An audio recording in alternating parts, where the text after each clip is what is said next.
Assalamualaikum warahmatullahi wabarakatuh. Alhamdulillahilladzi wa kafa wa nusalli ala nabiyina mustafa amma ba'. Jadi tuan-tuan, insya-Allah kita tak dapat live kat FB Abang EJ. Kita cuba live dekat sini insya-Allah. Mohon tuan-tuan komen kalau clear, tuan-tuan mohon komen beritahu suara clear insya-Allah. Untuk membahaskan tajuk kita pada malam ni, siapakah di ahli Lailatul Qadar? Insya-Allah.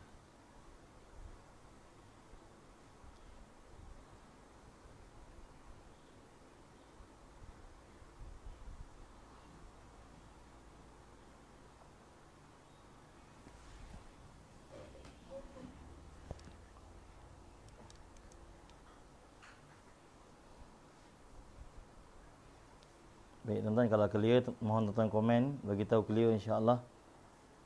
Waalaikumsalam Ustaz, masya-Allah, semoga sihat selalu. Jadi tuan-tuan kalau clear mohon tuan-tuan komen bagi tahu clear insya-Allah. Sebenarnya kita program ni bersama dengan Abang EJ, tapi tak dapat live di FB dia. Kita cuba live di sini insya-Allah. Jadi kalau tuan-tuan mendengar suara saya ni daripada tempat tuan-tuan, tuan-tuan kata clear insya-Allah.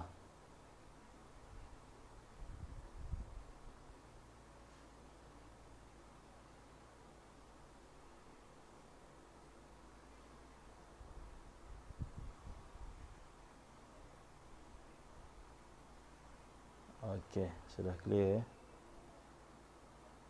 InsyaAllah kita cuba add Abang EJ sebentar.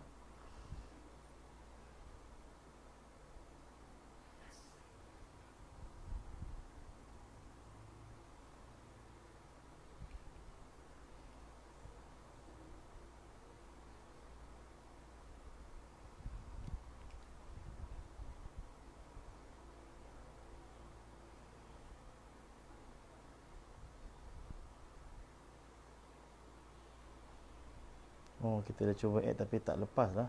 Dia approve, dia tak lepas. Sebenarnya kita nak buat sembang santai dengan Abang EJ. Allahumma salli ala Muhammad.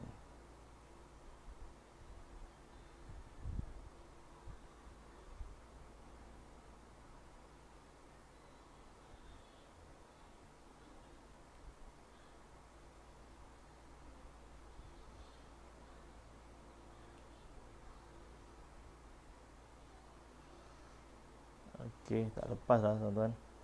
Baik, tak apa, kita live dekat sini saja insya-Allah. Baik, alhamdulillahilladzi wa kafa wa nusalli ala nabiyina mustafa amma ba'. Alhamdulillah tuan-tuan, syukur pada Allah. Apa yang kita rancang sebenarnya kita nak buat sembang santai bersama saya dengan Abang EJ untuk membicarakan tentang siapakah dia ahli Lailatul Qadar. Tuan-tuan, ayuhun rahmati lagi dikasihi Allah, pertama dan selamanya syukur banyak-banyak pada Allah. Kerana Allah Subhanahu Wa Taala masih lagi panjangkan usia kita. Dan Allah Subhanahu Wa Taala telah letakkan kita tuan yang mulia, masya-Allah, satu bulan yang begitu mulia, iaitu bulan Ramadan. Subhanallah. Satu rahmat yang besar daripada Allah bila mana Allah Taala memilih kita tuan-tuan dapat berada dalam bulan Ramadan yang mulia. Tuan-tuan yang dimuliakan Allah Subhanahu Wa Taala, dalam kehidupan kita ni tuan-tuan, masya-Allah, Allah atur dengan begitu cantik, masya-Allah. Hari yang terbaik hari Jumaat, bulan yang terbaik bulan Ramadan, masya-Allah, malam yang terbaik malam Jumaat. Ini semua Allah Taala atur untuk kita tuan-tuan, masya-Allah. Tuan-tuan, ayuhun rahmati lagi dikasihi Allah. Masa pun dah berjalan, masya-Allah. Kita dah cuba untuk add Abang EJ kita tapi tak lepas. Jadi kita akan live di sini. Mohon tuan-tuan yang lihat video ni mohon share insya-Allah, supaya ramai dapat manfaat insya-Allah untuk perkongsian kita malam ni. Baik tuan-tuan, ayuhun rahmati lagi dikasihi Allah Subhanahu Wa Taala. Dalam kehidupan kita ni tuan-tuan, masya-Allah, kita sebagai hamba Allah Ta'ala, kita inginkan bagaimana kita ni diterima oleh Allah. Itu yang paling penting tuan-tuan. Perkara yang paling penting sebagai seorang hamba ialah bagaimana kita ni diterima oleh Allah Ta'ala. Tak kira siapa pun kita tuan-tuan, kita ni raja ke, kita ni engineer ke, profesor ke, doktor ke, pekebun ke, siapa pun kita tuan-tuan yang mulia, yang paling penting dalam kehidupan kita ni tuan-tuan ialah bagaimana tuan-tuan yang mulia, masya-Allah, kita nak dapat penerimaan Allah Subhanahu Wa Taala. Kita nak jadi orang yang diterima oleh Allah Subhanahu Wa Taala. Nak jadi orang yang diterima oleh Allah Subhanahu Wa Taala. Tuan-tuan yang dimuliakan Allah Subhanahu Wa Taala, Allah Subhanahu Wa Taala telah cipta kita sebagai manusia. Allah telah jadikan kita umat kepada Nabi SAW, tuan-tuan, masya-Allah. Untuk capai kepada penerimaan Allah Subhanahu wa taala, tuan-tuan, tidak ada cara lain melainkan kita kena ikut cara Nabi SAW seperti yang dipandukan oleh para alim ulama kita, tuan-tuan. Tuan-tuan, ibu rahmati lagi dikasihi Allah Subhanahu wa taala, kalau kita nak tengok ataupun apa amalan yang patut kita buat untuk kita diterima oleh Allah Taala, lebih-lebih lagi dalam Ramadan yang mulia ni, tuan-tuan, masya-Allah. Apa yang kita nak buat? Tuan-tuan, kata ulama, antara perkara yang paling mudah yang boleh saya dan tuan-tuan buat, masya-Allah. Yang boleh saya dan tuan-tuan buat tanpa perlu keluar duit pun, untuk kita usaha untuk mencapai kepada penerimaan Allah Subhanahu Wa Taala dalam setiap amal yang kita buat, baik luar Ramadan ataupun khususnya dalam Ramadan yang mulia ini, tuan-tuan. Tak kiralah solat tarawih ke, solat duha ke, tahajud ke, ataupun bacaan Quran kita ke, apapun amal yang kita buat, masya-Allah, untuk dapat penerimaan Allah Subhanahu Wa Taala, apa yang perlu kita buat, tuan-tuan, masya-Allah, yang paling mudah sekali, tanpa perlu keluar duit pun, tuan-tuan, iaitu membawa sifat da'i dalam setiap amal kita. Apa itu sifat da'i? Masya-Allah. Ulama bagi tahu, satu orang yang pergi Mekah untuk buat umrah, dia tawaf. Satu orang pergi Mekah buat umrah, dia tawaf. Semua orang tawaf kat Mekah, tuan-tuan, di Kaabah Baitullahil Haram tu 7 kali, masya-Allah. Satu orang abid, dia tawaf 7 kali juga, tuan-tuan. Tapi apa yang dihajatkan? Dihajatkan, ya Allah, terimalah. Ya Allah, terimalah tawaf saya. Itu yang dihajatkan. Mungkin kita pun ada hajat macam ni. Ya Allah, terimalah tawaf saya. Ini sifat tawaf ataupun sifat ibadah satu orang abid, mengharapkan ibadahnya diterima Allah Ta'ala. Namun, tuan-tuan yang mulia, bagi satu orang yang bawa sifat da'i, dia tawaf 7 kali juga, tuan-tuan. Akan tetapi, masya-Allah, apa yang dia harapkan? Ya Allah, terimalah tawaf saya dan terimalah tawaf semua umat Nabi SAW yang tawaf pada hari ini. Ini sifat da'i yang dibawa dalam amal. Sifat da'i yang dibawa dalam ibadah. Begitu kata ulama, dalam apa pun amal kita, kita bawa sifat da'i, maka kita menuju kepada penerimaan Allah Subhanahu Wa Taala. Kerana kita bukan nak kita saja diterima, bahkan kita inginkan semua umat Nabi SAW diterima Allah. Ya Allah, terimalah puasa saya, ya Allah. Dan terimalah semua umat Nabi SAW yang puasa pada hari ini, ya Allah. Ini orang yang bawa sifat da'i dalam puasa itu, tuan-tuan. Ya Allah, terimalah tarawih saya, ya Allah. Dan terimalah semua umat Nabi SAW yang tarawih pada hari ini, ya Allah. Ini orang yang bawa sifat da'i dalam tarawih dia, tuan-tuan. Orang yang bawa sifat da'i dalam puasa dia, dalam tarawih dia. Yang baca Quran, ya Allah, terimalah bacaan Quran saya. Dan terimalah semua umat Nabi SAW yang baca Quran pada hari ini. Ini orang yang bawa sifat da'i dalam bacaan Quran dia. Maksudnya, kata ulama, dalam apa pun keadaan, tuan-tuan yang mulia, kita bawa sifat da'i, maka kita menuju kepada penerimaan Allah Subhanahu Wa Taala. Kita menuju kepada penerimaan Allah Subhanahu Wa Taala. Kerana inilah sifat yang ada pada Nabi, sifat ada pada sahabat Nabi SAW. Mereka bukan saja inginkan diri mereka diterima, bahkan inginkan semua umat ini diterima Allah Subhanahu Wa Taala. Maka tuan-tuan yang mulia, kalau kita bawa sifat da'i dalam kehidupan kita, maka mudah untuk kita mendapat penerimaan Allah dalam setiap amal kita. Jadi tuan-tuan yang mulia, masya-Allah, maka perlu, tuan-tuan, ini 10 malam terakhir, berbaki beberapa hari lagi, tuan-tuan, masya-Allah, untuk Ramadan yang akan pergi tinggalkan kita. Dan belum tahu lagi adakah kita dapat bertemu lagi dengan Ramadan pada tahun yang akan datang ataupun tidak, masya-Allah. Baik, tuan-tuan, sekarang ni kita masih lagi sedang usahakan untuk kita dapat bersama live dengan Abang EJ kita, sebab program ni, program saya bersama dengan Abang EJ, saya dah cuba untuk approve tapi tak lepas-lepas. Dia tulis no answer from live video guest. Tak lepas-lepas. Kita dah cuba tapi tak lepas. Baik. Kita teruskan dulu, tuan-tuan, insya-Allah. Mudah-mudahan lepas ni boleh masuk, mudah-mudahan. Baik, tuan-tuan yang melihat ni boleh share, insya-Allah. Baik, tuan-tuan dan ibu rahmati lagi dikasihi Allah Subhanahu Wa Taala. Setiap amal, tuan-tuan, yang kita buat dalam Ramadan ini digandakan, hadis Bukhari sebut, digandakan amal sunat itu sehingga mencapai darjat fardu. Amal sunat dapat naik capai darjat fardu. Sunat, tuan-tuan, tidak akan dapat capai darjat fardu melainkan dalam Ramadan je, tuan-tuan. Sebab itu tuan-tuan yang mulia, kalau kita semayang tahajud contoh, 100 rakaat contoh. Semayang tahajud 100 rakaat. Allahu Akbar. Kemudian habis semayang tahajud 1 rakaat, kita pergi semayang subuh berjemaah di masjid. Dalam keadaan hati kita merasakan bahawa tahajud yang saya kerjakan tadi 100 rakaat itu lebih dahsyat, lebih mulia, lebih besar daripada fardu subuh yang saya kerjakan dengan berjemaah ini. Hakikatnya tuan-tuan yang mulia, ini adalah perkara yang tidak benar. Sebab sunat sekali-kali tak lawan dengan fardu. Sebab itu Omar kata, aku lebih suka semayang subuh berjemaah daripada beribadah sepanjang-panjang malam. Kenapa tuan-tuan? Bukan Omar tak bagi beribadah sepanjang malam. Bukan Omar tak suka beribadah sepanjang malam. Maksudnya Omar nak bagi kita faham bahawa aulawiyat, keutamaan. Kerana ramai orang tidak faham aulawiyat, keutamaan. Yang mana perlu didahulukan, yang mana perlu kemudiankan. Sehingga ada umat yang mana Masya Allah, dia mendahulukan perkara yang sunat melebihi yang fardu. Sedangkan amalan fardu tuan-tuan yang mulia, amalan sunat tuan-tuan yang mulia, tidak akan dapat capai kepada fardu melainkan Ramadan. Adapun amalan fardu dalam Ramadan, Allah Ta'ala gandakan sehingga 70 kali fardu. Subhanallah. Bayangkan tuan-tuan, dahlah fardu digandakan sehingga 70 kali. Kemudian kita berjemaah pula darab dengan 27 kali ganda. Subhanallah. Dan dalam kitab Marhaban Ya Ramadan yang dikarang oleh Habib Muhammad Al-Amin Al-Madani, seorang ulama Madinah, Masya Allah, dikarang kitab namanya Marhaban Ya Ramadan. Dia menceritakan tentang bagaimana para ulama memikirkan untuk mereka mendapat ganjaran yang besar di sisi Allah Ta'ala. Walaupun perkara itu sunat. Sebab dalam perkara sunat, Masya Allah, hanya dapat naik darjat sampai fardu saja. Itu pun bukan hanyalah, besar tu ganjaran tu. Adapun fardu yang wajib dinaikkan sampai 70 kali ganda pahala, Masya Allah. Maka dalam kitab Marhaban Ya Ramadan, Habib Muhammad Al-Amin dia fikir, macam mana orang yang buat yang sunat pun dapat pahala sampai 70 kali ganda. Subhanallah. Maka dibahaskan dalam kitab tu, tuan-tuan. Apa yang dibahaskan, Masya Allah? Dia kata, untuk satu orang itu, amalan sunat pun dapat pahala fardu, pahala wajib. Subhanallah. Maka dia perlu nazar dalam amalan tadi. Nazar. Macam mana tu?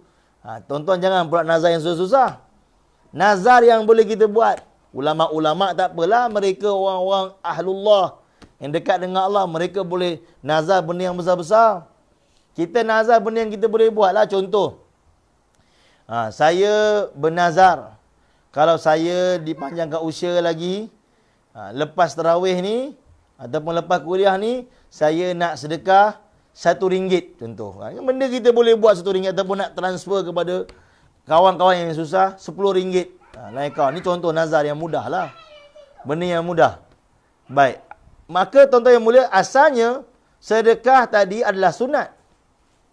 Akan tetapi disebabkan nazar yang dia buat, maka nazar itu menjadi wajib. Dan wajib itu 70 kali ganda. Ini dibahaskan dalam kitab Marhaban Ya Ramadan. Ataupun saya bernazar, lepas main subuh saya nak baca Quran. Tuan-tuan kalau nazar nak baca Baqarah, kalau tuan-tuan bukan hafiz, satu perkara yang mujahadah lah nak baca, nak habiskan Baqarah. Kalau Yasin mungkin insya-Allah. Tapi kalau kita umum, saya nazar, lepas subuh saya nazar nak baca Quran besok. Nazar. Maka tuan-tuan yang mulia, Masya Allah, dia jadi ganjaran itu dijadi kira sebagai ganjaran wajib. Digandakan 70 kali ganda. Kalau sebut pasal baca Quran, lepas subuh, kalau baca satu muka surat pun dikira baca Quran. Baca satu juzuk pun dikira baca Quran. Baca satu helai pun dikira baca Quran. Baca satu huruf pun dikira baca Quran. Baca 3 kul pun dikira baca Quran. Ini yang ulama-ulama sebut dalam bagaimana mereka memikirkan untuk naikkan amal tadi mendapat ganjaran besar di sisi Allah Subhanahu Wa Taala. Tuan-tuan, ini bukan saya pandai-pandai sebut. Ini disebut dalam kitab Marhaban Ya Ramadan dikarang oleh Hazrat Syekh Habib Muhammad Al-Amin, masya-Allah. Satu alim di Madinah. Nak menceritakan kepada kita, subhanallah, bayangkan tuan-tuan yang dimuliakan Allah Subhanahu Wa Taala, ulama memikirkan tentang perkara ini. Setiap amal yang kita buat digandakan, tuan-tuan, subhanallah. Apatah lagi tuan-tuan yang mulia, kita berada pada 10 malam yang terakhir, subhanallah. tuan-tuan, mengenai 10 malam terakhir. Jumhur ulama, termasuk dalam kitab Fadilat Ramadan yang dikarang oleh Syekhul Hadis, Maulana Zakaria Syarampuri rahimahullah menyebutkan bahawa jumhur ulama mengatakan bahawa 10 akhir Ramadan itu bermula pada 21 Ramadan. Malam 21 Ramadan itu baru dikira 10 malam terakhir. Adapun Imam Ibn Hazim rahimahullah menyebutkan bahawa tengok pada keadaan Ramadan itu. Ada Ramadan yang mana 29 hari. Maka ianya dikira pada 20 dah kira dah malam akhir. Adapun malam yang dikira Ramadan yang dikira 30 hari, 21 baru dikira 10 malam terakhir. Ini pendapat Imam Ibn Hazim rahimahullah.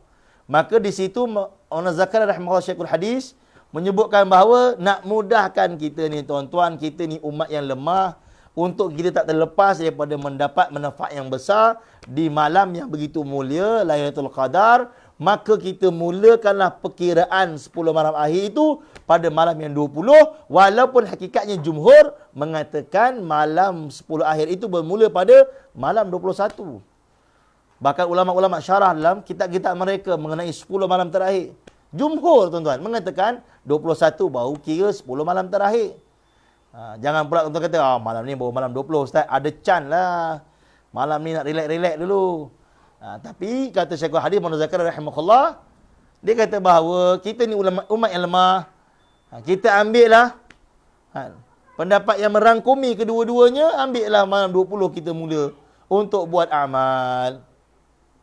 Tuan-tuan ibu rahmati lagi dikasihi Allah Subhanahu wa taala, amal yang kita buat tuan-tuan, masya-Allah, kalau masuk malam dalam Ramadan, dalam 10 malam akhir, digandakan lebih dahsyat lagi. Lebih dahsyat lagi. Tuan-tuan, berlaku perbahasan di kalangan para alim ulama. Mengenai apa tuan-tuan? Perbahasan di kalangan para alim ulama mengenai tentang 10 hari yang mulia. Apakah 10 hari awal Zulhijjah itu mulia? Ataupun 10 malam terakhir daripada Ramadan itu mulia. Ini dibahaskan oleh para alim ulama dalam syarah kitab-kitab mereka. Baik. Kerana 10 hari awal Zulhijjah terdapat dalam hadis-hadis yang kuat tentang menceritakan tentang kemuliaan dan himpunan ibadah. Bahkan di waktu itu manusia menzahirkan ubudiyat dia, pengabdian diri daripada Allah Subhanahu wa taala. Dalam 10 awal Zulhijjah itu ada ibadah haji, adanya korban, adanya hari Arafah, orang yang buat haji dan sebagainya, masya-Allah. Begitu menumpukan diri mereka kepada ubudiyat kepada Allah Subhanahu wa taala. Ini berlaku pada 10 awal hari Zulhijjah. Bulan Zulhijjah 10 hari yang awal. Adapun 10 malam terakhir Ramadan juga manusia menumpukan fikiran mereka, ibadah mereka untuk mereka mencapai ataupun mereka mendapat penerimaan Allah Subhanahu wa taala. Maka ulama bahaskan tentang perkara ini. Ulama buat kesimpulan, kalau kita bahaskan 10 hari siang yang terbaik, maka 10 hari awal Zulhijjah itulah yang terbaik. Adapun kalau kita bahaskan 10 malam yang terbaik, maka 10 malam terakhir Ramadan itulah yang terbaik. Jadi saya dan tuan-tuan sekarang berada pada saat dan detik yang mana, masya-Allah, 10 malam yang terbaik. Yang terbaik daripada 360 malam. Kalau saya salah, minta betulkan. 365 hari, 365 hari kan setahun. 365 malam. Inilah 10 malam yang terbaik, tuan-tuan. Detiknya detik yang terbaik. Minitnya minit yang terbaik. Masanya masa yang terbaik. Saatnya saat yang terbaik. Seluruh malam-malam ini ialah malam yang terbaik. Detik terbaik. Saat terbaik. Masa terbaik. Subhanallah. Jam yang terbaik. Hari-hari malam yang terbaik. Subhanallah. Belum dibahaskan lagi malam-malam yang ganjil ke, yang genap ke. 10 malam itu sudah terbaik dah, subhanallah. Belum diceritakan lagi tentang Lailatul Qadar atau sebagainya. Malam itu sendiri telah dibahaskan oleh para alim ulama. 10 malam terakhir itu malam yang terbaik. Sehingga dalam riwayat sebut, Nabi SAW telah ikat kain Nabi SAW. Kain diikat menunjukkan kesungguhan Nabi dalam mengabdikan diri pada Allah Subhanahu wa taala. Tuan-tuan, ayah ibu rahmati lagi dikasihi Allah Subhanahu wa taala. Amal akan tinggi darjat di sisi Allah. Bahkan tak boleh dikira oleh malaikat, kata ulama, bila mana dibuat dengan dua perkara. Pertama, ikhlas kerana Allah.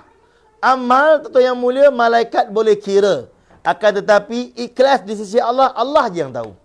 Allah yang kira. Kadar keikhlasan tuan-tuan kepada Allah Subhanahu wa taala, Allah Taala saja yang tahu. Yang kedua, amal yang dibuat dengan cinta. Saya selawat, tuan-tuan selawat. Allahumma salli ala sayyidina Muhammad wa ala ali Muhammad kama sallaita ala Ibrahim wa ala ali Ibrahim wa barik ala Muhammad wa ala ali Muhammad kama barakta ala Ibrahim wa ala ali Ibrahim fil alamin innaka Hamidum Majid. Saya selawat, tuan-tuan selawat. Kita sama-sama berselawat. Tetapi kadar cinta kita barangkali berbeza. Barangkali tuan-tuan selawat dengan penuh rasa cinta pada Nabi SAW. Membayangkan pengorbanan Nabi SAW. Menyebut nama Nabi. Allahumma salli ala Sayyidina Muhammad. Membayangkan mujahadah susah payah dalam keadaan Nabi. Buat kerja dakwah. Kena baling dengan batu dekat Taif. Membayangkan kota Madinah. Liku-liku perjalanan kehidupan Nabi SAW.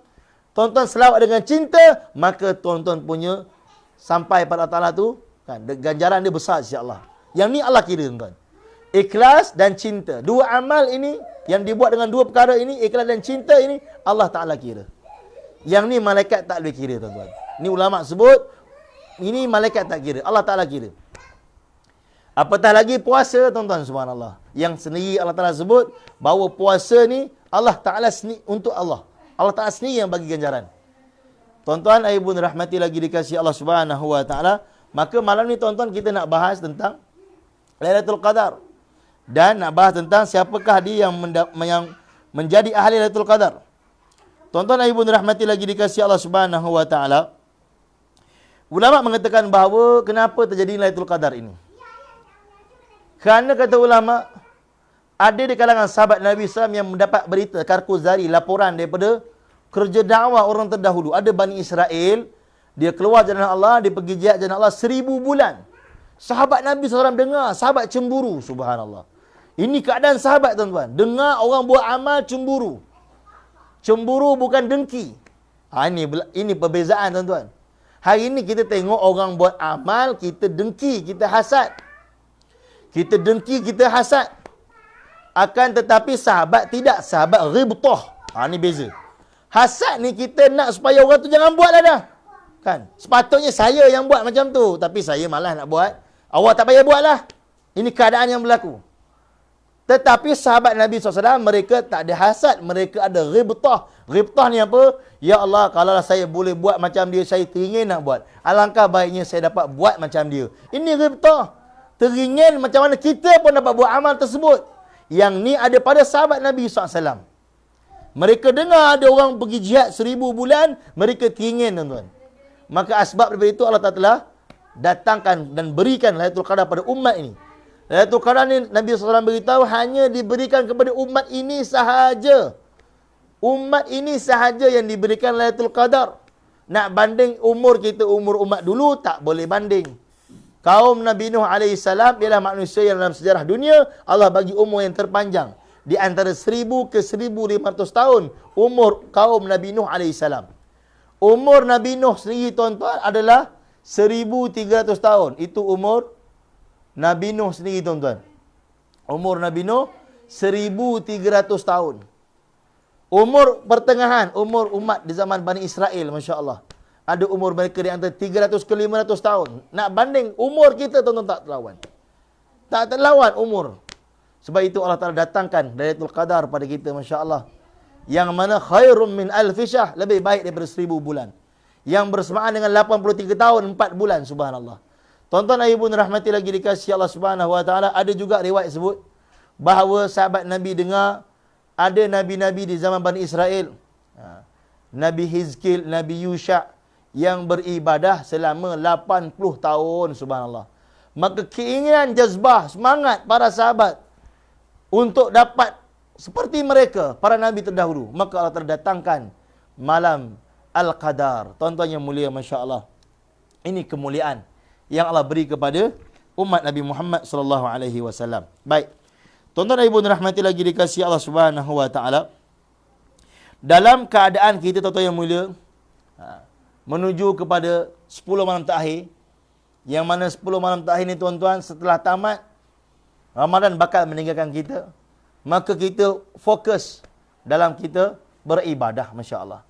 Banyakkan doa pada Allah Subhanahu wa taala. Kenapa, tuan-tuan?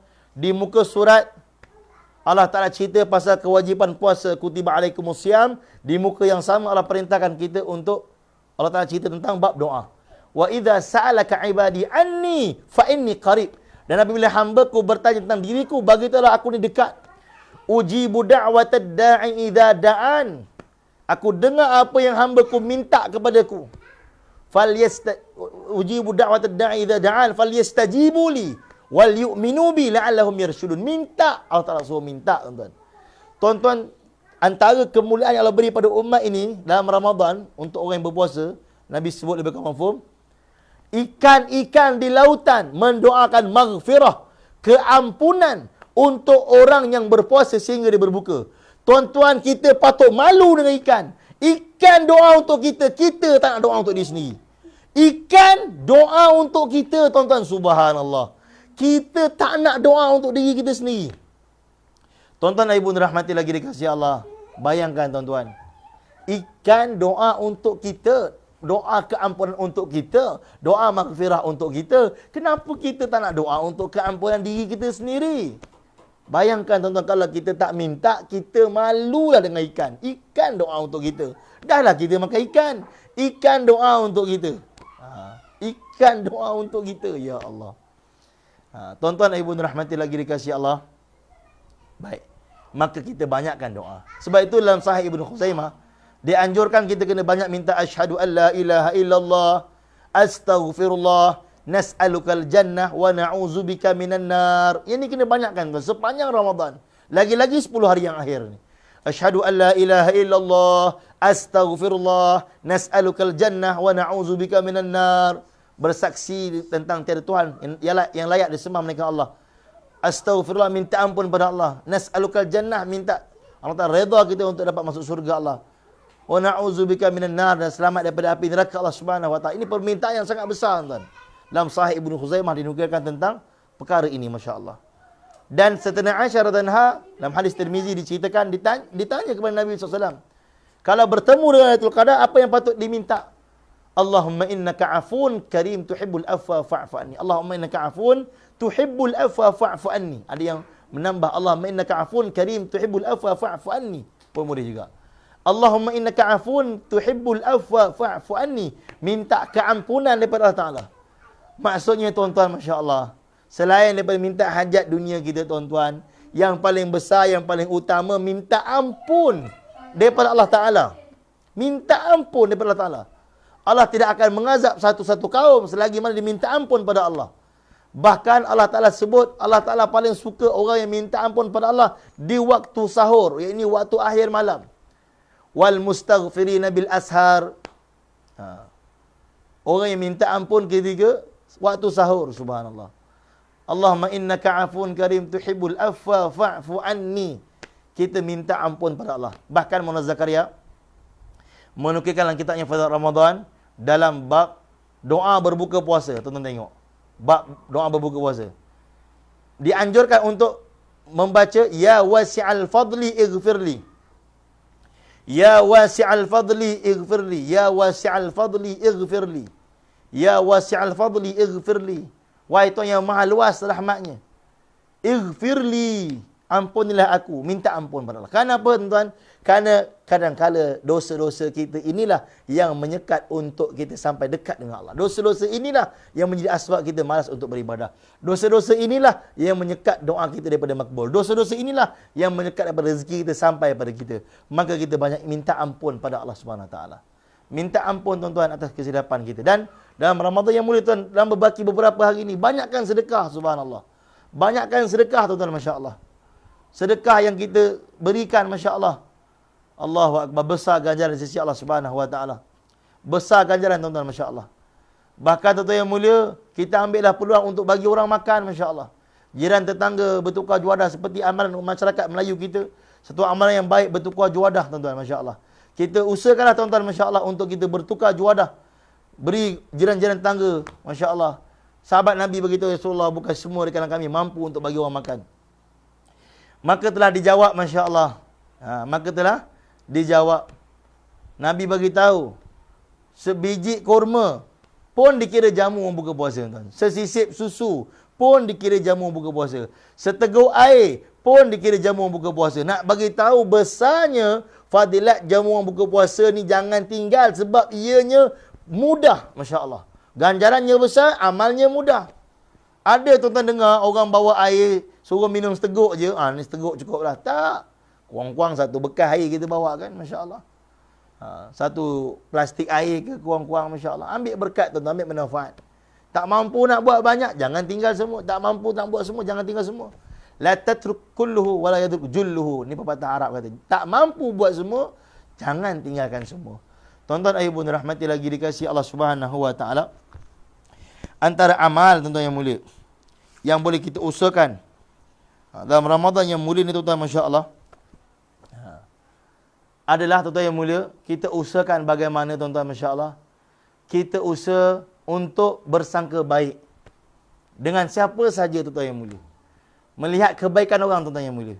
Sebab itu ulama bagi tahu ibarat mengatakan bahawa, satu ibarat mengatakan ikan, tuan-tuan, ikan yang mana, tuan-tuan yang mulia, ikan ni, Masya Allah, ikan dia ada isi, ada tulang. Segemuk-gemuknya ikan, pasti ada tulang. Sekurus-kurusnya ikan, pasti ada isi. Orang yang bijak pergi pasar, dia beli ikan, tuan-tuan, Masya Allah, isi dia ambil, tulang dia buang. Isi dia makan, tulang dia buang. Orang tak cerdik, tuan-tuan. Pergi pasar, beli ikan, tulang dia ambil, isi dia buang. Jadi, tuan-tuan, begitulah kata ulama orang beriman. Dia akan melihat kebaikan daripada keburukan satu orang. Ni orang beriman. Melihat kebaikan. Apa kebaikan terhadap saya? Kadang-kadang iblis tipu kita, tuan-tuan. Orang tu punyalah baik dengan kita, tapi masih lagi kita tengok keburukan dia. Tolong kita macam-macam. Tapi iblis kata, hai, kau tak kenal lagi dia. Dia tolong kau ni je. Ada banyak lagi sebenarnya. Dia ni tak betul ni. Dia ni tipu orang banyak ni. Dia belit kita kat situ. Iblis tipu kita kat situ. Jadi kita belajar tentang Ramadan yang mulia ni. Mudah-mudahan merasa Ramadan ni jadi asbab diri kita berubah. Baik. Tuan-tuan yang mulia, kita pergi kepada bab seterusnya. Yang mana, tuan-tuan, dalam menceritakan tentang Lailatul Qadar ini, seperti yang dibahaskan oleh para alim ulama, amal yang dibuat di malam Lailatul Qadar, yang mana malam itu, tuan-tuan, lebih baik daripada 1000 bulan yang bersamaan dengan 83 tahun 4 bulan. Maulana Zakaria bahas, kalau orang itu jumpa Lailatul Qadar sebanyak 10 kali. Maulana Zakaria rahimahullah dalam kitabnya Fadlat Ramadan membahaskan, kalau orang itu jumpa Lailatul Qadar dalam hidupnya hanya 10 kali je, maka sebenarnya dia telah berada selama 833 tahun 4 bulan. Ini dibahaskan oleh Syekhul Hadis Maulana Zakaria Syarampuri rahimahullah. Tuan-tuan ibu rahmati lagi dikasihi Allah Subhanahu wa taala. Bayangkan, tuan-tuan, Masya Allah, beramal di malam Lailatul Qadar. Beramal di malam Lailatul Qadar. Contoh, saya bagi contoh. Tuan-tuan sedekah. Sebab itu ulama kata malam Lailatul Qadar ni amalan kena buat maintain. Ada orang tanya, ustaz, kenapa? Kenapa tak bagi tahu je terang-terang, senang, tetapkan, senang. Sebenarnya hikmah yang besarnya adalah apa, tuan-tuan? Adalah supaya kita ni berusaha untuk mendapatkan Lailatul Qadar. Itu yang Allah Ta'ala suka. Untuk kita berusaha, ada usaha sikitlah. Jangan. Jadi sebab itu tak diberitahu bila Lailatul Qadar tu dengan secara tepat. Tetapi secara isyaratnya banyak, Masya Allah. Baik. Dalam setahun, tuan-tuan. Dalam setahun ada 365 hari. Allah Ta'ala suruh kita beribadah. Carilah Lailatul Qadar dalam 365 hari itu. Carilah Lailatul Qadar dalam 365 hari itu. Baik. umat tak mampu. Ya Allah, bagi tahulah ya Allah, bulan apa ya Allah? 365 hari ada 12 bulan, bagi tahu bulan apa? Baik, Allah bagi tahu bulan Ramadan. Ya Allah, bulan Ramadan satu bulan ada 30 hari ya Allah. Bagi tahulah bila Lailatul Qadar tu kan senang. Bayangkan tuan, daripada 365 hari 12 bulan Allah bagi diskaun sebulan je untuk fokus cari Lailatul Qadar ni. Bulan-bulan lain Allah Ta'ala tak bagi tahu ada Lailatul Qadar, tapi bulan Ramadan ni Allah Ta'ala bagi tahu ada. Bulan lain teruslah amal biasa, tapi dalam memburu Lailatul Qadar ni Allah Ta'ala bagi tahu dalam Ramadan 30 hari je. Daripada 365 hari diskaun 30 hari je untuk menjejaki Lailatul Qadar. Daripada 30 hari tuan-tuan, kita berkata ya Allah bagi tahulah ya Allah bila Lailatul Qadar ni, Allah bagi diskaun. Daripada 30 hari Allah bagi tahu carilah pada 10 malam terakhir. Melalui lidah Nabi sallallahu alaihi wasallam. 10 malam terakhir. Ya Allah, 10 malam terakhir ya Allah. Daripada 365 hari diskaun 30 hari, daripada 30 hari diskaun 10 hari. Ya Allah, bagi tahulah ya Allah 10 malam terakhir ni malam bila ya Allah? Nabi SAW bagi tahu lagi tuan.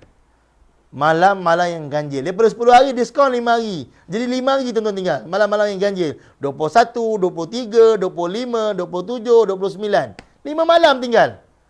Pun ada juga umat yang minta, ya Allah, diskaun lagi, ya Allah. Takkan nak suruh kami beribadah 5 malam tu terus, ya Allah. Kami pun nak lepak juga. Kami pun nak tidur juga. Ya Allah. Bayangkan tuan, macam ni punya keadaan.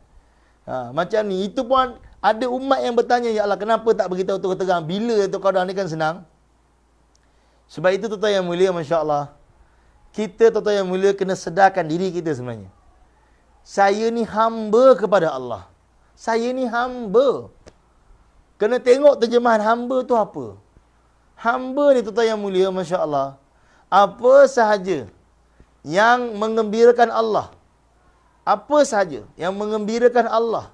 Itulah yang mengembirakan kita walaupun terpaksa mengorbankan keinginan kita. Bahkan betapa rahimnya Allah, orang yang mengorbankan keinginan dia untuk menunaikan keinginan Allah SWT, maka keinginan dia Allah Ta'ala akan mudahkan untuk disempurnakan. Ini tuan-tuan, Masya Allah. Baik. Amal diganda, 83 tahun, 4 bulan. Katalah tuan-tuan sedekah. Kita sedekah. RM1 contoh. RM1 sedekah kat tabung masjid contoh. Kat tabung madrasah. RM1. Ni contoh je lah, RM1. Mungkin tuan-tuan taklah sedekah RM1. Tuan-tuan sedekah mungkin RM10, RM100, RM20, RM20, RM200, RM1000 ke kan. Baik. Kata dah sedekah RM1. Malam tu jatuh pada malam Lailatul Qadar. Kita tak tahu rupanya malam tu malam Lailatul Qadar.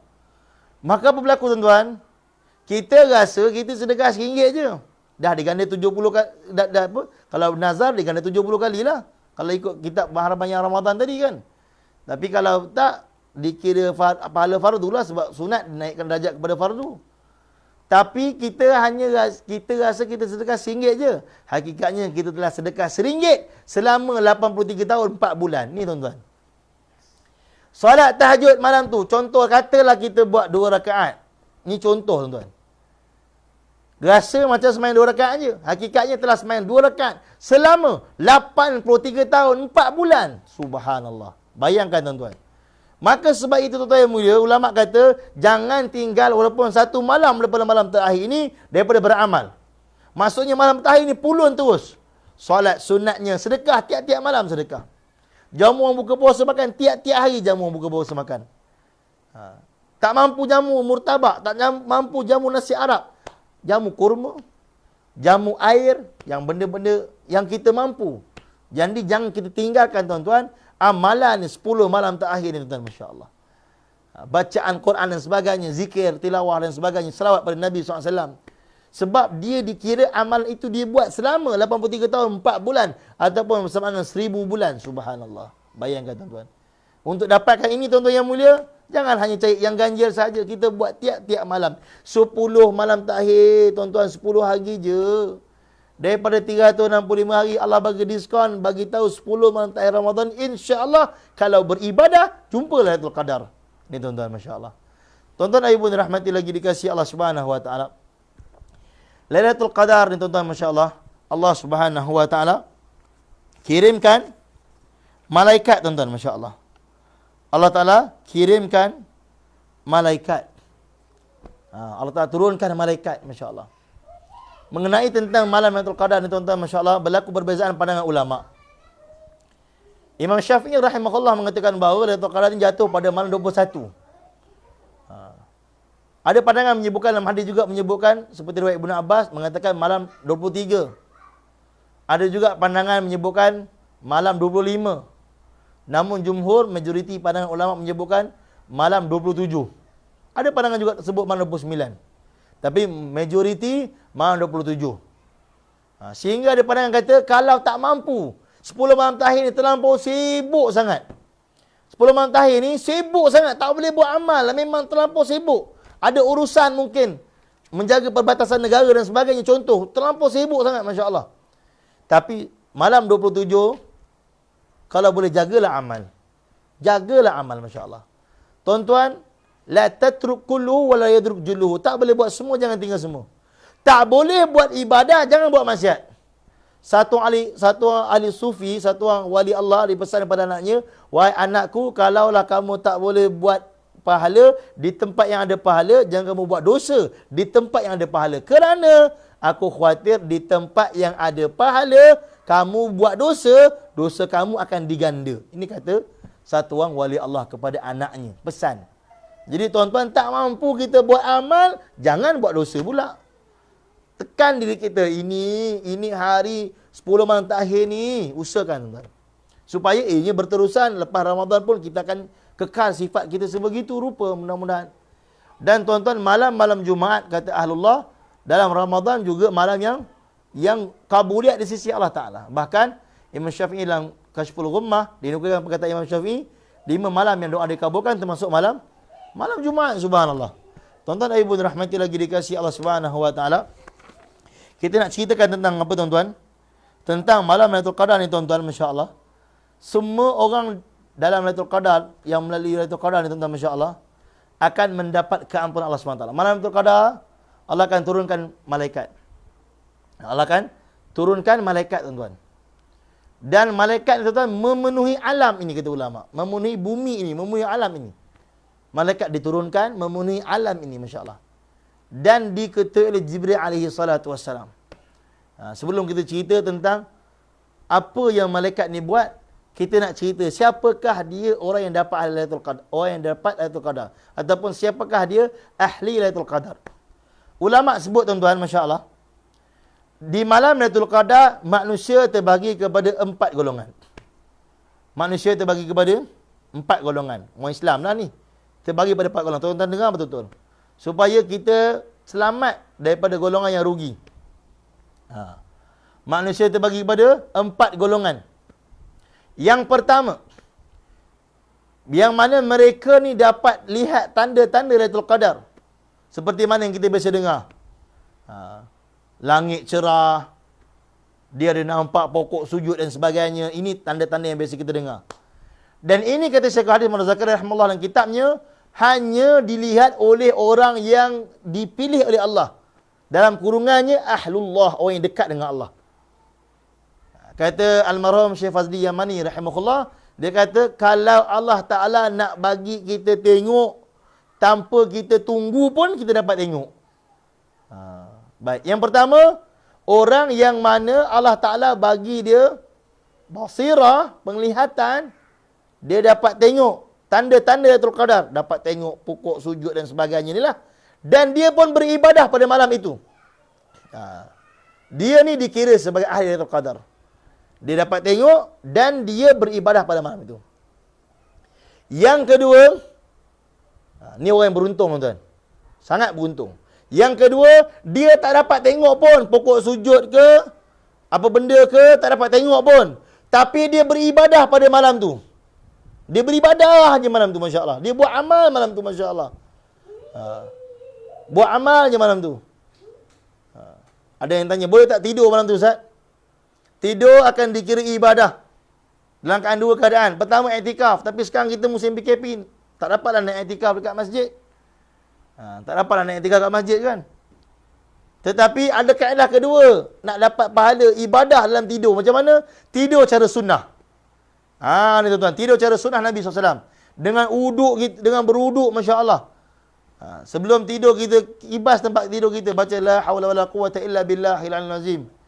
Baca 3 kau ataupun 4 kau, sapu kat tiup dekat tangan, sapu satu badan, Masya Allah. Ini semua sebut dalam kitab Syama'il Muhammadiyah. Baik, baca tasbih Fatimah subhanallah 33, alhamdulillah 33, Allah Akbar 34. Ini semua Masya Allah amal yang mana sunnah dalam adab tidur. Baca doa tidur. Bismillahirrahmanirrahim ahya wa amut. Dan ada adab tidur yang lain lah Masya Allah.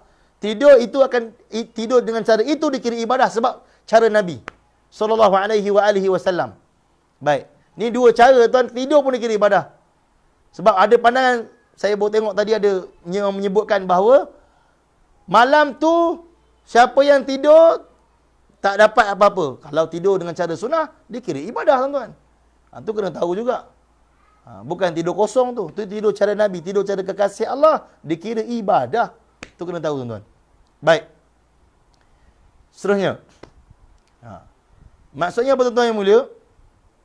Orang yang mana beribadah pada malam Lailatul Qadar. Di i'tikaf pun, dia dikira ibadah. Baik. Jadi yang pertama, orang tu dia dapat tengok tanda-tanda dan dia beribadah. Dia orang buntung. Dikira ahli Lailatul Qadar. Yang kedua, dia tak tengok pun tanda-tanda, tapi dia beribadah. Dia dikira ahli Lailatul Qadar juga. Sebab dia beribadah. Dia yang pentingnya buat amal dalam malam tersebut. Menghidupkan malam tersebut dengan amal. Menghidupkan malam tersebut dengan amal. Yang ketiga tuan-tuan, dia nampak tanda-tanda. Ini disebut oleh Syekh Salim Al-Waqidi, hafizahullah ta'ala, ulama besar di Hudaidah. Dia bahas tentang siapakah ahli Lailatul Qadar. Yang ketiga, dia ni nampak tanda, Masya Allah. Allah bagi dia nampak tanda. Nampaklah pokok sujud dan sebagainya, tanda-tanda Lailatul Qadar ni, dia nampak. Tapi dia tak buat ibadah. Mungkin dia duduk, lepak dekat luar, borak kosong, sampai pagi, sampai subuh. Besok dia cerita kat kawan dia, aku malam tadi jumpa Lailatul Qadar. Tapi kau buat apa? Aku tak buat apa, aku borak kosong je. Kata Syekh Salim Al-Waqidi, hafizahullah ta'ala, dia tak dikira sebagai ahli Lailatul Qadar, walaupun dia nampak tanda Lailatul Qadar pada malam tersebut sebab tak buat amal. Dia ni orang yang rugi. Yang keempat, orang yang malang. Siapa dia? Dahlah tak dapat tengok tanda, tak beribadah pula. Ni 4 orang yang akan terjadi pada malam Lailatul Qadar. Pertama, yang nampak tanda dan beribadah. Yang kedua, tak nampak tanda tapi beribadah. Yang ketiga, nampak tanda tapi tak buat-buat apa-apa pun amal. Yang keempat, tak nampak tanda, tak beribadah. Ni tuan-tuan.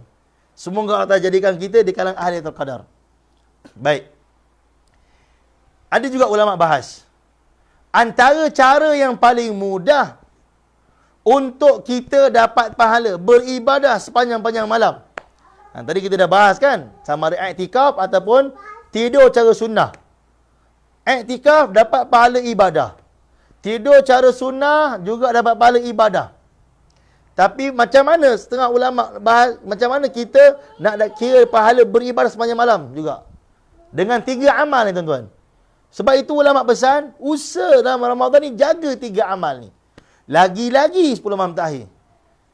Usaha untuk jaga 3 amal ni lagi-lagi pada 10 malam yang terakhir. Sebab tuan-tuan yang mulia, kabuliat, kemakbulan itu terdapat dalam 3. Saya pernah sebut tuan-tuan. Tentang doa yang makbul ni, kabuliat ni, penerimaan ni dalam 3. Satu, orang itu yang makbul. Doa ibu, doa ulama, doa orang soleh, ahlullah, pemimpin yang adil. Ni orang yang kabul. Pertama, dia tu kabul. Yang kedua, tempat itu makbul. Mekah, Madinah, ni tempat yang makbul. Hijr Ismail, Raudah, tempat yang makbul. Yang ketiga, waktu yang makbul. Ni Ramadan tuan-tuan, waktu yang makbul. Malam Jumaat, waktu yang makbul. 10 malam akhir, waktu yang makbul. Jadi di waktu-waktu yang makbul tuan-tuan, Masya Allah, usahakanlah. Sebab itu kata ulama, la tatruk kullu wa la yadruk jullu. Tak boleh buat semua, jangan tinggal semua. Kata ahli tasawuf, kalau tak boleh buat pahala, jangan buat dosa di bulan ataupun di waktu yang ada pahala, kerana aku khawatir di waktu yang ada pahala, kamu buat dosa, dosa kamu berganda. Wa'izubillah. Semoga Allah ampunkan kita. Baik. Jadi ulama kata, antara cara lain untuk dapat pahala beribadah sepanjang-panjang malam, sepanjang Ramadan kita jaga 3 amal ni. Lagi-lagi sekarang ni 10 malam terakhir, lagi kena jaga. Apa dia tuan-tuan? Pertama, sembahyang isyak berjemaah. Sembahyang isyak berjemaah tuan-tuan. Sekarang tak boleh pergi masjid, berjemaahlah di rumah.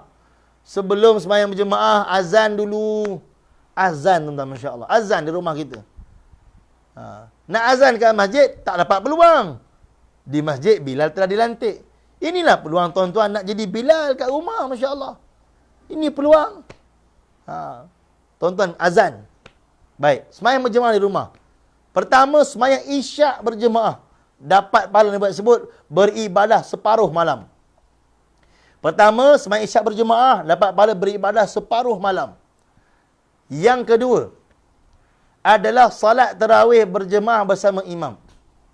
Hatta yang sarif lah disebut. Sehingga imam selesai. Kalau imam selesai tarawih, dia tak buat witir, maka sampai imam selesai tarawih, dia bangun, kita pun bangun. Witir kita buat sendiri, malam kang boleh buat witir. Cuma jangan buat 2 witir dalam satu malam. La witran fil lail. Tak ada 2 witir dalam satu malam. Akan tetapi kalau imam itu buat tarawih dengan witir, kita buatlah tarawih dengan witir, imam buat 8, kita buat 8, imam buat 20, kita buat 20. Imam buat 36. Seperti zaman Imam Malik rahimahullah, cuma tak pernah dengar lagi lah. Kat Malaysia ni orang buat 36. Kita buatlah ikut imam. Dalam hadis sebut hatta yang sarif. Sehingga selesai. Bahkan bekas mufti wilayah Sahibus Sawah Datuk Dr. Zulkifli Al-Bakri juga bahaskan tentang hadis ini. Hatta yang sarif ni sehingga imam selesai. Kalau imam selesai witir, kita buat sama witir. Ramai orang tuan-tuan sebelum-sebelum ni di masjid mereka tarawih, dia tarawih di tempat yang buat 20, dia buat 8, lepas tu dia balik. Sebab itu setengah ulama kata kalau nak buat 8, cari tempat yang buat 8 supaya dapat amal hadis hatta yang sarif sehingga imam selesai. Kalau dah tahu nak buat 20, pergi sembahyang tempat 20. Kalau imam buat witir dengan imam. Jangan kita buat pandai, balik witir kat rumah sendiri, masya-Allah. Sebab disunnahkan witir berjemaah dalam Ramadan. Untuk Ramadan, witir ni sunnah berjemaah. Ni tuan-tuan, masya-Allah. Baik. Hatta yang sarif, dapat pahala, kutiba lahu, dapat pahala beribadah dalam malam tersebut, masya-Allah. Ni dah 2 dah. Satu isyak berjemaah. Yang kedua, semayang tarawih bersama imam selesai, dapat beribadah sepanjang-panjang malam, pahala dia. Yang ketiga, solat subuh berjemaah. Dalam riwayat sebut, siapa sembahyang subuh berjemaah, dapat pahala beribadah sepanjang-panjang malam. Jadi ini 3 amal tuan-tuan, selain daripada iktikaf tak boleh buat musim PKP, tidur cara sunnah, amal adab tidur, ambil uduk, baca 4 kul, 3 kul, sapu, tiup kat tangan, sapu tuan, ni sunnah dalam hadis Tirmizi, dalam apa? Syama'at Muhammadiyah, Syama'at Tirmizi dia sebut. Baca tasbih Fatimah subhanallah 33, alhamdulillah 33, Allahu akbar 34 sebelum tidur. Baca doa tidur, masya-Allah, tidur mengiring ke kanan. Ini semua sunnah Nabi SAW, kita buat, dia kira ibadah. Dan 3 amal ni. Sembahyang isyak berjemaah jangan tinggal, sembahyang tarawih sehingga imam selesai jangan tinggal. Kalau imam buat witir, buat witir. Yang ketiga apa tuan-tuan? Sembahyang subuh berjemaah. Yang ni kita jaga tuan-tuan. Masya-Allah. Tuan-tuan kita usahakan tuan-tuan. Saya dan tuan-tuan perlu usahakan. Yang terakhir yang kita nak bahaskan pada hari ini tuan-tuan. Di malam Lailatul Qadar, malaikat turun tuan-tuan. Malaikat turun. Dalam hadis sebut, malaikat turun dipimpin oleh Jibril alaihi salatu wassalam. Jibril turun bawa bendera. Bawa panji. Bawa bendera. Dan bendera itu dipacak atas Baitullah. Bendera itu dipacak di atas Baitullah. Baik. Menurut syarah yang dibahaskan oleh Hazrat Syekh Haidar Salim Al-Wakili hafizahullah ta'ala, ulama besar di Hudaidah, guru pada almarhum Syekh Fazli Al-Yamani rahimahullah, dia mengatakan bahawa di malam Lailatul Qadar, dalam syarahnya menyebutkan bahawa malaikat turun bawa 4 panji, 4 bendera. 1 dipacak di Baitullah, 1 di Masjid Nabawi, 1 di atas Masjidil Aqsa, 1 lagi di atas Jabal Tursina. Ini 4 bendera dipacak di malam Lailatul Qadar yang dibawa oleh malaikat. Jibril buka semua sayap di malam Lailatul Qadar. Sebab itu malam Lailatul Qadar ni tuan-tuan, masya-Allah, kita rasa redup, tenang, masya-Allah. Malam dan siang Lailatul Qadar mengikut dalam kitab Mahramah Ya Ramadan, dia dalam riwayat Darul Qutni, dalam riwayat Darul Qutni adalah sama. Malam dan siangnya kalau kita beribadat, ganjarannya digandakan sama juga 83 tahun 4 bulan. Ini disebut dalam kitab Marhaban Ya Ramadan. Baik. Jadi tuan-tuan, bendera dipacak dalam hadis sebut dipacak di Baitullah, namun yang disyarahkan oleh Syekh Hadas Salim Al-Wakili hafizahullah taala, guru kepada almarhum Syekh Fazli Al-Yamani rahimahullah, bendera itu dibawa 4. Di atas Baitullah, di atas Masjid Nabawi dipacak, di atas Masjid Al-Aqsa dipacak, di atas Jabal Tursina. Dan malaikat masuk semua rumah orang Islam. Masuk semua rumah orang Islam. Kecuali, bayangkan tuan, masuk semua orang Islam kecuali, ada pengecualian di sana. Rumah siapa tuan-tuan? Baik. Kata ulama, ada rumah-rumah Islam yang tak dimasuki. Ulama bahas dalam riwayat sebut, rumah orang yang ada gambar, malaikat tak masuk tuan. Malaikat tak masuk bawa rahmat. Jadi tuan-tuan, ini pendapat mazhab Hanafi. Pendapat mazhab Hanafi begitu agak ketat. Mazhab Hanafi, dia telah mengharamkan gambar. Tapi pandangan-pandangan ulama-ulama kita mengenai gambar ini, kalau boleh gambar ni ada tempat, kalau gambar ni ada tempatnya. Kalau boleh gambar-gambar letak di album gambar. Tak perlu dipapar-paparkan.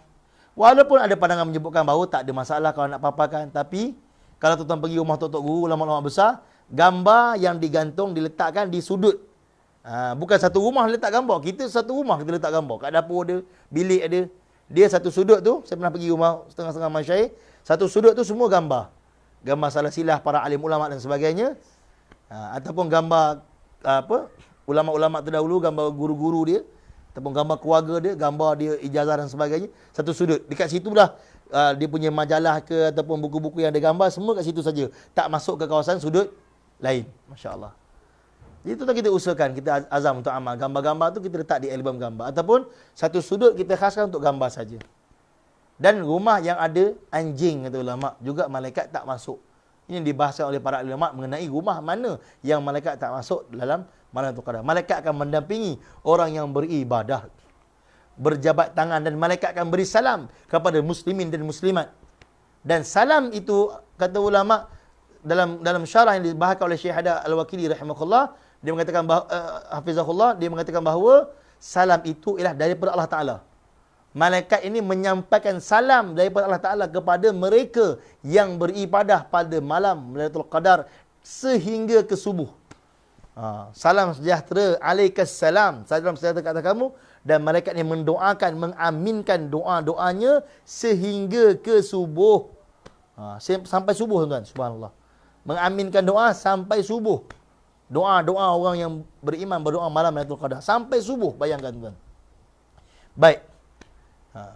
Seterusnya tuan-tuan, di malam Lailatul Qadar Allah Ta'ala ampunkan semua orang yang beriman. Dalam hadis sebut, kecuali 4 orang. Baik. Kecuali 4 orang. Ni nak habis dah tuan-tuan. Jangan risau. Nak habis dah. Baik. Kecuali 4 orang. Siapakah mereka yang tak diampunkan oleh Allah Ta'ala? Pertama, orang yang minum arak tak diampunkan oleh Allah Ta'ala di malam Lailatul Qadar. Bagi orang yang minum khamar, minum arak, tuan-tuan ada masa lagi untuk taubat. Ada masa lagi untuk taubat. Bagi mereka yang mendengar video ini, mereka yang di kalangan yang minum arak ataupun yang pernah minum arak, ada masa untuk taubat. Allah Ta'ala tutup keaiban tuan-tuan. Tak siapa pun tahu tuan-tuan minum arak. Allah Ta'ala tutup keaiban kita tuan-tuan. Tak siapa pun tahu kita buat maksiat sebelum ni. Ni peluang untuk kita taubat. Maha Rahim Allah. Dan jangan cerita dengan orang yang kita pernah minum arak. Satu masalah yang besar adalah Allah Ta'ala tutup aib kita. Orang tak tahu pun kita pernah minum arak. Sekarang kita dah buat dakwah ataupun sekarang kita dah berubah, kita cerita pula kat orang, saya dulu minum arak. Jangan cerita kat orang tuan. Jangan cerita dekat orang yang kita minum arak. Taubat. Orang yang minum arak dalam malam Lailatul Qadar tak diampunkan. Yang kedua, orang yang derhaka pada ibu ayah tak diampunkan dalam Lailatul Qadar. Bagi yang ada mak ayah, tuan-tuan telefon, mak ayah minta ampun, minta maaf, tak dapat balik kampung dan sebagainya, minta ampun, minta maaf. Berapa ramai tuan-tuan yang mulia orang yang kita pergi ziarah dalam gash, dalam usaha dakwah, kita jumpa yang ibu ayahnya terbiar, tak ada siapa pun jaga. Tuan-tuan, kalau kita orang Islam, kita buat ibu ayah kita macam tu, tuan-tuan ketahuilah dunia ni umpama roda. Satu saat nanti, Allah Ta'ala akan balikkan pada kita juga. Tuan-tuan yang mulia, Masya Allah, kita perlu fikir tentang perkara itu. Orang yang derhaka pada ibu dan ayah tak diampunkan di malam Lailatul Qadar. Bayangkan tuan-tuan yang mulia, tengok muka ibu dan ayah. Tengok je dapat pahala. Tengok saja dapat pahala. Belum buat baik lagi. Tengok saja dapat pahala. Subhanallah. Tuan-tuan, kami pernah keluar dakwah di Korea. Satu bandar namanya Osan. Malam tuan-tuan, makcik-makcik yang gelandangan ni, di Korea. Ni saya cerita di Korea, bukan di KL. Di Korea. Di Korea juga ada gelandangan. Baik. Makcik-makcik yang gelandangan kutip kotak ni, malam-malam orang tak layan dia tuan-tuan. Orang biasa tak layan dia. Orang Korea tak layan. Tak borak dengan dia pun. Dia nampak kita, dia tahu kita orang dakwah, orang luar, kita orang foreign, dia sukalah dengan kita, dia pun boleh cakap orang putih sikit-sikit, dia pun borak. Dia kata, kami ada anak, dia kata. Saya ada anak, macam dia kata. Anak saya hantar belajar universiti dan ada belajar sampai Malaysia. Dia tahu kita daripada Malaysia. Anak saya sekarang jadi pegawai di Seoul, di ibu negara Korea, di Seoul. Dia jadi orang kaya, tapi dia dah lupakan saya. Tuan-tuan, ini kesan bila mana pembangunan materialistik begitu ditekankan, tapi meninggalkan pembangunan modal insan. Modal insan ni, iman lah tuan-tuan, usaha tak iman ni. Bila mana iman tak diusahakan, mak bapak dibiarkan, Masya Allah. Tuan-tuan, kalau kita juga buat macam tu, kita malu dengan orang Korea. Mereka orang tak ada iman. Bukan orang Islam. Dia juga buat mak bapak dia macam tu. Kalau kita juga buat mak bapak macam tu, malulah kita. Kita orang Islam. Kita orang yang ada hubungan dengan Allah. Kita orang yang kenal Allah. Kita ialah umat Nabi SAW. Maka tuan-tuan, kita perlu muhasabah. Orang yang minum arak tak diampunkan, mana tu kadar. Orang yang derhaka pada ibu ayah tak diampunkan. Maka sebab itu minta ampun tuan-tuan, insya-Allah. Dan ibu ayah yang mendengar video ini, maafkanlah anak tuan-tuan kalau ada salah silap. Dia darah daging tuan-tuan. Kalau tuan-tuan kata saya tidak akan maafkan selama-lamanya. Selama-lamanya tak maafkan. Kalau tuan-tuan dah tutup pintu untuk kemaafan. Bila anak tuan-tuan nak berubah? Sebab itu tuan-tuan pun kena maafkan. Allah Ta'ala tak pernah pun tutup pintu taubat selagi mana hamba tu nyawanya, rohnya tak sampai ke kerongkong ataupun matahari terbit sebelah barat. Tapi kenapa kita tidak mau maafkan anak yang kita lahirkan? Kita doakan untuk dia supaya hatinya terbuka. Barangkali kerana kesilapan kita dalam memberi makanan masa dia hidup dulu. Ada kesilapan kita dalam memberi makanan. Telah menjadi asbab dia telah jadi engkar pada kita pada hari ini. Ataupun ada kesilapan yang kita buat dalam muamalah dan sebagainya. Maka perlu kita tengok perkara itu yang menjadi asbab anak kita engkar pada hari ini. Maka tuan-tuan ibu rahmati lagi dikasihi Allah, kalau kita ada anak yang tak taat pada kita, kita maafkan. Kita maafkan tuan-tuan. Maafkanlah anak kita tuan-tuan. Janganlah kita simpan dendam dengan anak kita tuan-tuan. Yang ketiga, siapa tak dimaafkan? Orang yang memutuskan hubungan silaturahim. Orang yang putuskan hubungan silaturahim ni tuan-tuan tak diampunkan di malam Lailatul Qadar. Maka sebab itu tuan-tuan, masya-Allah, penting tuan-tuan untuk kita sambung silaturahim. Jangan ada rasa dengki. Seperti mana malam nisfu Syaban kita orang tak diampunkan adalah orang yang ada putus satu rahim. Begitu juga malam Lailatul Qadar, orang yang putus satu rahim tuan-tuan tak diampunkan. Maka kita sambunglah satu rahim. Satu rahim ni akan jadi saksi di akhirat. Siapa yang menyambungkan dia, maka dia akan sambungkan kita dengan Allah. Tuan-tuan, masya-Allah, kalau kita ada silap dan salah, kita minta maaf, masya-Allah. Jangan segan untuk kita minta maaf. Bahkan Muhammad Zakaria sebut kalau orang tu mak ayah dah meninggal, dekat siapa dia nak berbakti? Berbakti dengan kawan, hubungan silaturahim dengan kawan yang baik dengan mak ayah dia. Kawan-kawan mak ayah kita. Hubungkan silaturahim. Tanya pak cik apakah bawa sihat, makan okey, berbuka okey, masya-Allah, beras ada tak kat rumah musim PKP ni, kita tanya. Baik, yang keempat yang tak diampunkan siapa tuan-tuan? Adalah mereka yang dipanggil musyahin, orang yang ada hasad dengki. Tuan-tuan jangan main-main. Hasad dengki bukan kata malam nisfu Syaban tak diampunkan. Malam Lailatul Qadar, rahmat Allah Ta'ala begitu besar, semua diampunkan. Dia tak diampunkan. Betapa malang, ruginya orang yang tak diampunkan di waktu Allah ampunkan semua manusia. Maka tuan-tuan, 4 golongan ni kita jangan tergolong dalam 4 golongan ni tuan-tuan. 4 yang tak diampunkan ini. Orang yang minum arak, orang yang berterusan minum arak, orang yang derhaka pada mak ayah. Orang yang memutuskan silaturahim dengan keluarga, dengan jiran tangga, dengan sahabat dan sebagainya. Dan musyahin, iaitu orang yang berhasad dengki. Ada dendam. Sebab itu tuan-tuan, sebelum tidur kita diajarkan untuk maafkan kesalahan semua orang. Itu tanda ahli syurga, kata ulama. Amalan sahabat Nabi SAW yang Nabi jamin syurga. Sebelum tidur dimaafkan semua kesalahan orang yang buat salah dengan dia.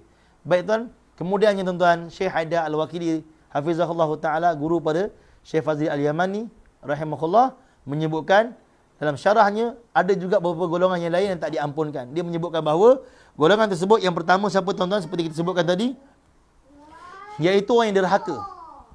Orang yang derhaka pada mak ayah ni tak diampunkan pada malam tersebut.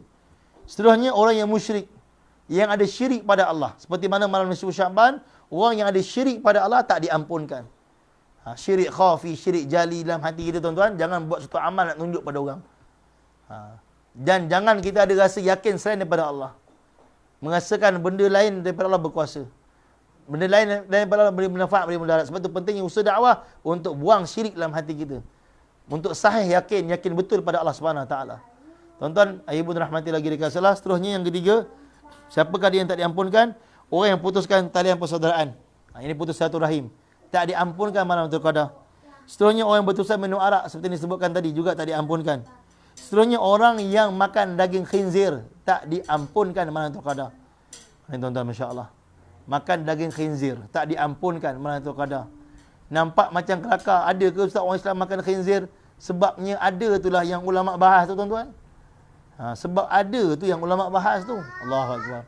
Jadi tuan-tuan, masya-Allah, pelihara diri kita daripada makan benda yang haram, sumber yang haram ataupun syubhah. Tengok tuan-tuan, sumber kita makan, kerana dia akan jadi darah daging. Darah ni tuan-tuan, dia akan jadi, makanan kita makan akan jadi darah daging. Darah ni kata ulama akan mengalir ke mata, kata Maulana Sa'ad. Mata akan suka tengok benda yang haram, bila suka makan benda yang haram, benda yang syubhah. Akan mengalir darah ke mulut, mulut akan suka cakap benda yang haram. Akan mengalir ke telinga, telinga akan suka dengar benda yang haram. Akan mengalir ke otak, otak akan suka fikir benda yang haram. Akan mengalir ke tangan, ke kaki, akan suka buat benda yang haram. Ini kesan daripada bila kita makan benda yang haram, tuan-tuan. Sebab tu jaga kita punya sumber makanan kita. Seterusnya tuan-tuan yang mulia, siapa lagi tak diampunkan? Orang yang mengadu domba.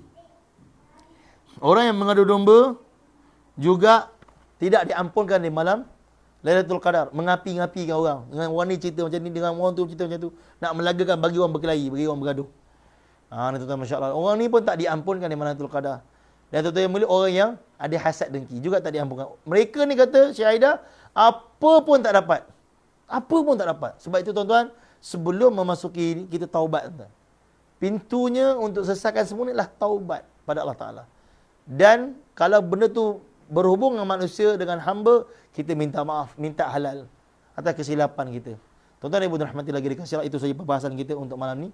Dalam membahaskan tentang siapakah dia ahli Lailatul Qadar, yang asalnya kita punya perancangan kita nak buat sembang santai dengan Abang EJ, tapi tak dapat nak invite, tak lepas. Saya mohon maaf bagi kepada tuan-tuan semua, masya-Allah. Terima kasih kerana bersama kita pada hari ini. Dan tetap perkongsian ini tuan-tuan yang mulia hanyalah untuk mengingatkan diri saya juga yang bercakap, tuan-tuan yang mendengar, supaya kita buat persediaan, tuan-tuan. Sungguh-sungguh punya persediaan. Kerana tuan-tuan yang mulia, kita tak tahu adakah ini Ramadan terakhir kita. Adakah dapat jumpa lagi Ramadan lain ataupun tidak tahun depan, tak tahu lagi tuan-tuan. Mudah-mudahan dapat jumpa lagi. Dalam keadaan kita dengar tiap-tiap hari ada saja berita kematian. Maka sebab itu tuan-tuan yang mulia, usaha sungguh-sungguh untuk merebut 10 malam terakhir ini. Semoga Allah terima kita semua. Saya mohon maaf sekali lagi buat guru-guru, para alim ulama, asatizah, ustaz-ustazah yang mendengar live pada hari ini, tuan-tuan, puan-puan, ayah-ayah, ibu-ibu, sidang pendengar, para jemaah umrah yang pernah pergi umrah dengan saya, sahabat-sahabat, teman-teman, saya mohon maaf. Moga Allah terima kita semua. Dan tuan-tuan yang mulia, moga-moga Allah terima Ramadan kita dan terima semua umat Nabi SAW dalam Ramadan kali ini. Mudah-mudahan Ramadan ini menjadi Ramadan yang lebih baik daripada yang sebelumnya. Wallahu ta'ala alam. Moga kita niat tuan-tuan malam ni untuk kita bangun beribadah. Malam ni adalah malam yang ke-20 daripada malam-malam Ramadan. Berbaki beberapa hari lagi Ramadan bakal meninggalkan kita. Wassalamualaikum warahmatullahi wabarakatuh. Tangguh majlis dengan tasbih kifarah dan surah Al-As. Subhanallah bihamdih. Subhanakallahumma wa bihamdika. Asyhadu an la ilaha illa anta astaghfiruka wa atubu ilaik. Bismillahirrahmanirrahim. Wal 'asr innal insana fi khusr illa alladhina amanu wa 'amilus solihat wa tawasaw bil haqq wa tawasaw bis sabr.